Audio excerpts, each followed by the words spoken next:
पितृदोष है, ये आपको कैसे मालूम पड़ेगा?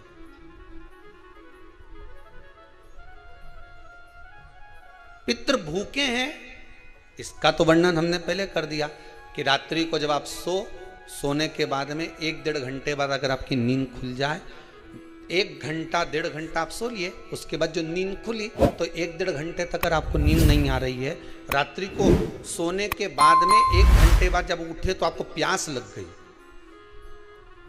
भूख लगने लगी, प्यास लगने लगी कि मेरे को पानी पीना पड़ेगा, घबराहट हो रही, पानी पीना पड़ेगा।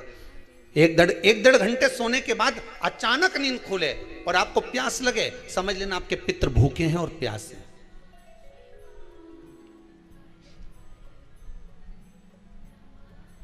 वो भूखे और प्यासे हैं, उनको जल की जरूरत है।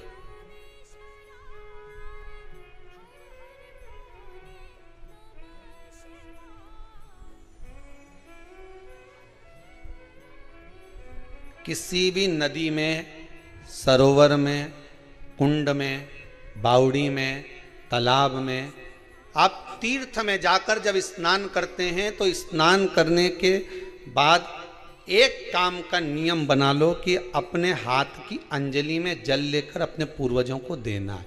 प्यासे रहते हैं, भाग मांगते हैं।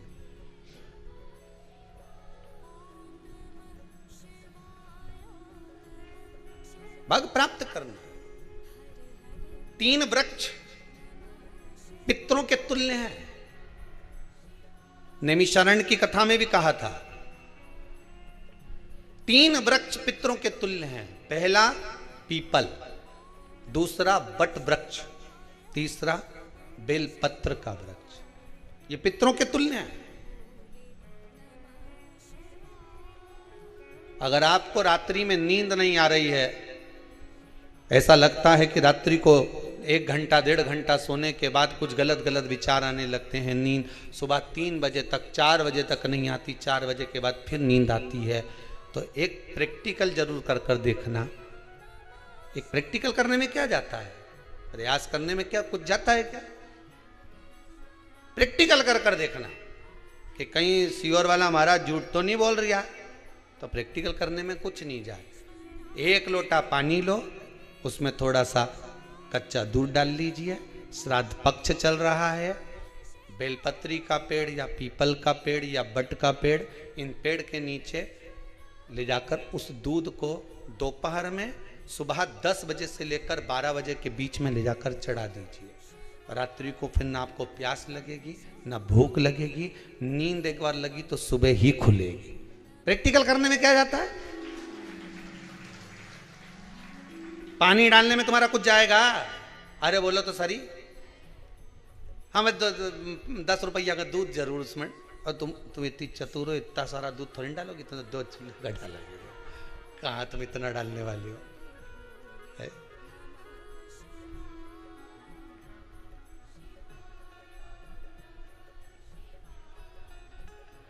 कहा बहुत चतुर लोग हो रहे संसार में हो।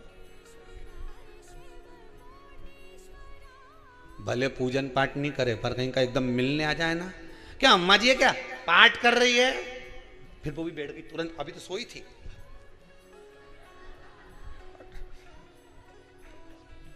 तुरंत। क्या पंडित जी हैं क्या, उनसे थोड़ा सा काम है, अभी माला जप रहे हैं, मालूम पड़े पंडित जी तो आराम से सेव फल खा रहे थे। अब प्लेट सोफा के नीचे घुसे, तुरंत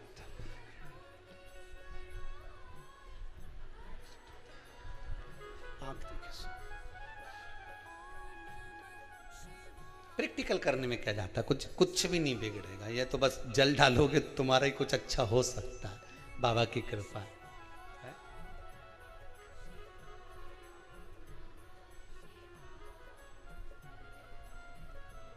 3 वृक्ष पितरों के तुल्य हैं। पहला जम के बोलिए पीपल, दूसरा बट वृक्ष, तीसरा बेलपत्री का वृक्ष।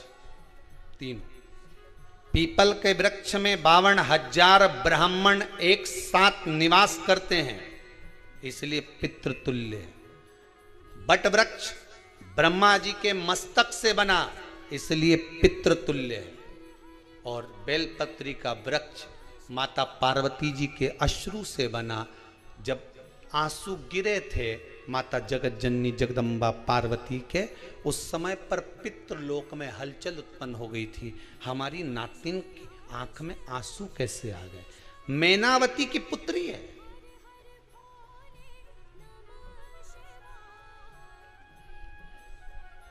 पितरों की नातिन, इसकी अश्रु कैसे गिर गए? पार्वती जी ने कहा ये आंसू नहीं, मेरा पुण्य भाग प्रकट करती हूं बेलपत्री के रूप में। तो पितरों ने वर दिया था कि ये बेलपत्री का वृक्ष हमारा आशीर्वाद है, इसके नीचे अगर कोई दीप लगाता है, शिव को स्पर्श कर चढ़ाता है, उसके पितरों की शांति होगी। हम स्वयं उसको आशीर्वाद देने के लिए पधारेंगे। बेलपत्र का वृक्ष पितृतुल्य।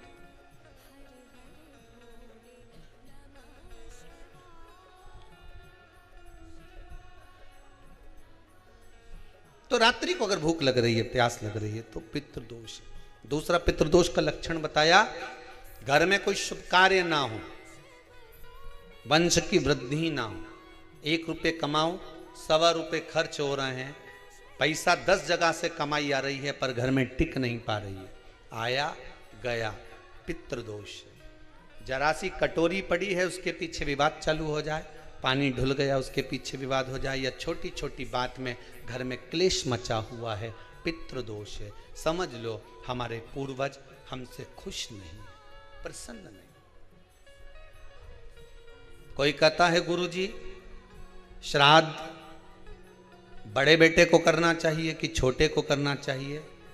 शिव महापुराण की कथा कहती है, अगर जायदाद का पूरा हिस्सा बड़े ने लिया हो और तुमने अपनी माता का दूध ना पिया हो तो एक ही को कर लेने दो। अगर माता का दूध पिया है और अगर एक अंगूठी भी ली है, जरा सा एक कपड़ा भी अगर सास का लिया है, तो श्राद्ध तो तुझे करना ही पड़ेगा, करना ही पड़ेगा। तूने मेरा दूध पिया है तो बिल्कुल जम के तो बोलो। अगर तुमने उनका कुछ खाया है तो अब एक काम और हो सकता है, गुरुजी वो श्राद्ध अगर हम नहीं करें और बड़े भैया करें और हम उन्हीं के यहाँ चले जाएं तो चले जा, मना कौन कर रहा है? पूड़ी का तेल तू ले जा, खीर का दूध 2 थैली तू खरीद के ले जा।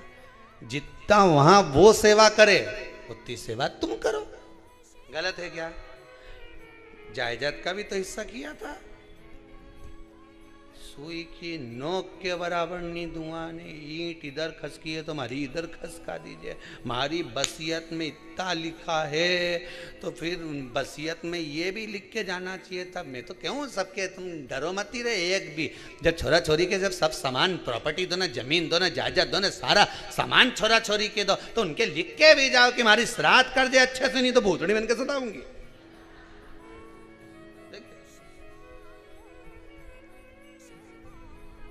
श्राद्ध करो। कितना दिया तुमको? बोलो ईमानदारी से बोलना, कितना दिया? ढेरों। और एक बात बहुत अच्छे से कहूंगा, आप लोगों के जीवन में उतरे।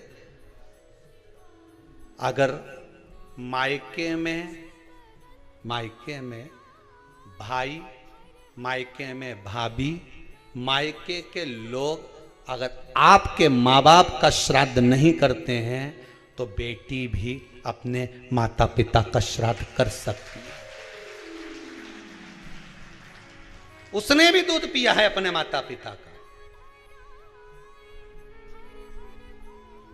पर वो श्राद्ध का भोजन कौन कराएगा? बेटी का पुत्र हो, बेटी की पुत्री हो, वो कराए।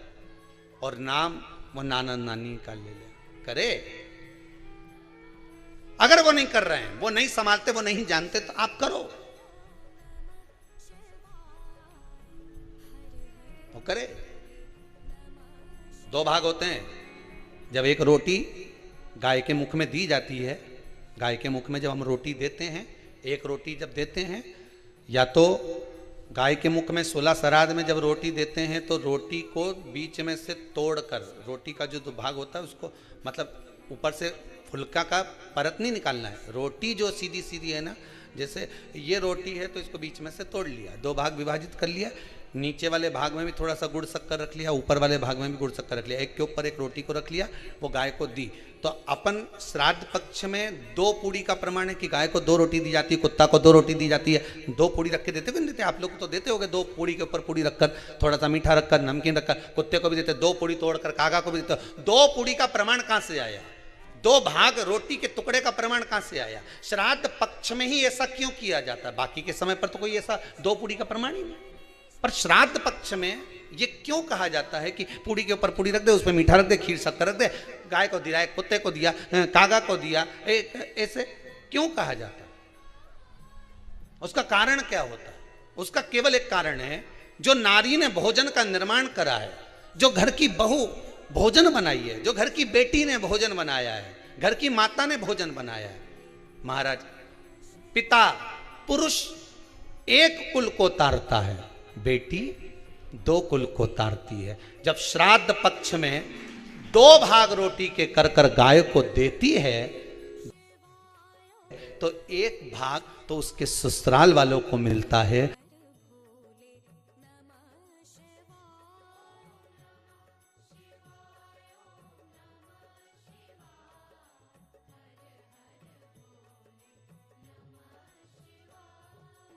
मायके को भी मिले, ससुराल को भी। जब गया जी का पिंड होता है तो नाना नानी सबका स्मरण कराया जाता है। 2 भाग,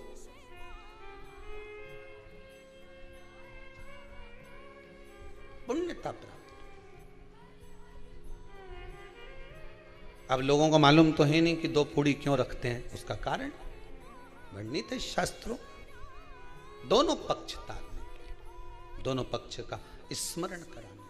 महाराज, बिंदु प्रेत योनि में पड़ा, चंचुला देवी उनके मोक्ष का प्रयोजन कर रही है, प्रयास।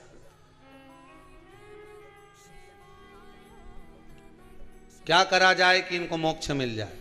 कहा शिव महापुराण की कथा। पार्वती मैया की सहेली बन गई और पार्वती मैया ने शिव महापुराण में प्रेत योनि से मुक्त होने के लिए कहा, तुम रुका जी के यहाँ जाओ, देवऋषि नारद के पास जाओ। नारद जी ने तुमरुका जी के पास भेज दिया। क्यों? नारद जी जानते हैं मैं कथा नहीं कह सकता, मैं कथा सुन सकता हूं पर कह नहीं सकता। कहने के लिए मुझे बैठना पड़ेगा, सुनने के लिए हो सकता है कि मैं चले जाऊं, वापिस आकर बैठ जाऊं।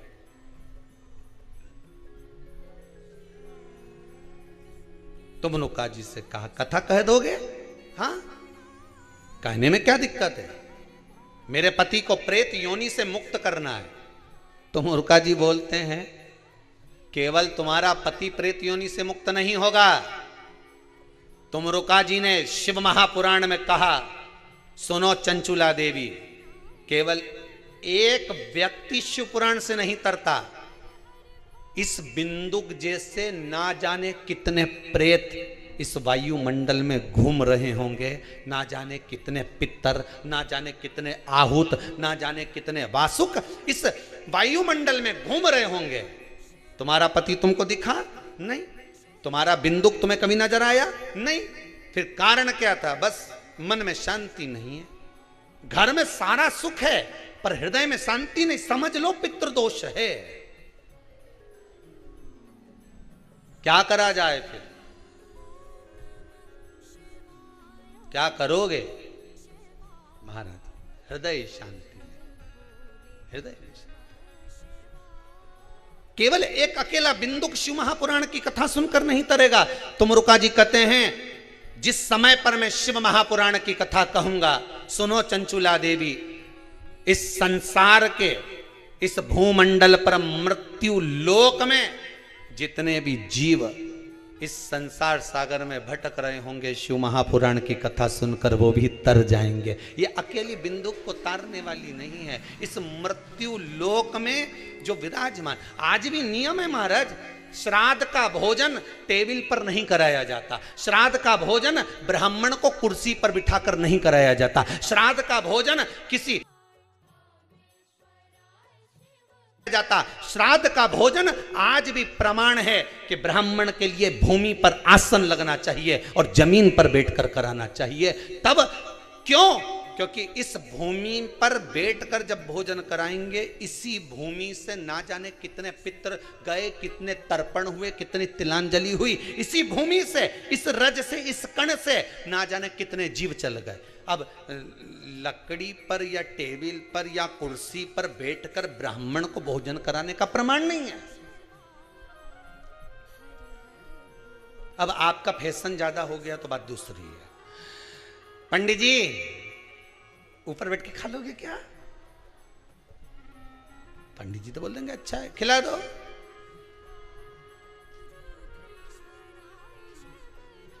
ऊपर बैठ के क्यों? वो झुकने में थोड़ी सी कमर लचक जाए, क्योंकि खीर परसेगी तो झुकना पड़ेगा। अब ब्राह्मण अगर भोजन करने आसन पर बैठेगा, तुम अगर थोड़ा झुककर परसोगी, ब्राह्मण के सम्मुख में आप थोड़ा सा भोजन कराते समय झुकोगी। जरा विचार करिए, यशोदा मैया के घर में संतान नहीं थी। यशोदा जी श्रावण के महीने में श्रावणी करने आए हुए ब्राह्मण को मात्र खीर परोसने के लिए गई थी। 52 साल की उम्र थी, संतान का सुख नहीं दिख रहा था, खीर परोसने के लिए गई।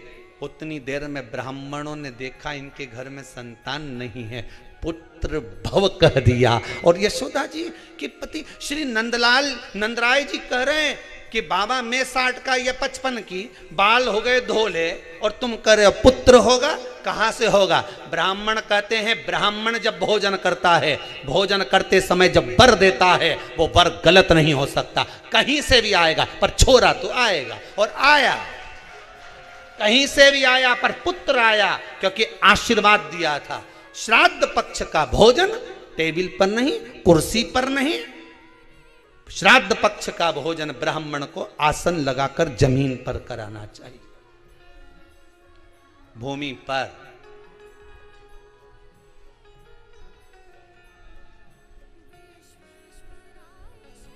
अब आजकल के ब्राह्मण भी थोड़े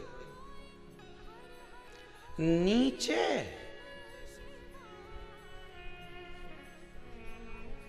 अगर हम टेबल पे ही जिम लें तो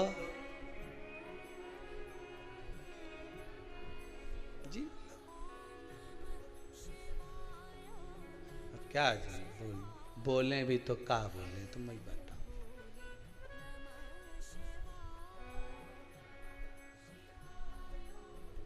थोड़ा सा भाग भूमि का हो महाराज। तर्पण तिलांजलि सब भूमि पर। हम तो जो जजमान हवन करने के लिए भी जो जजमान लोग नाम लिखाए हैं पितरों के लिए, तो हम उनको भी कहते हैं कि कुर्सी पर बैठकर आहुति छोड़ने से अच्छा है आप बैठो मनानी पर, पहले सबसे पहले भूमि पर 10 मिनट बैठो, पर बैठकर आहुति छोड़ो। उसके बाद भले आप स्टूल लगाओ, कुर्सी लगाओ।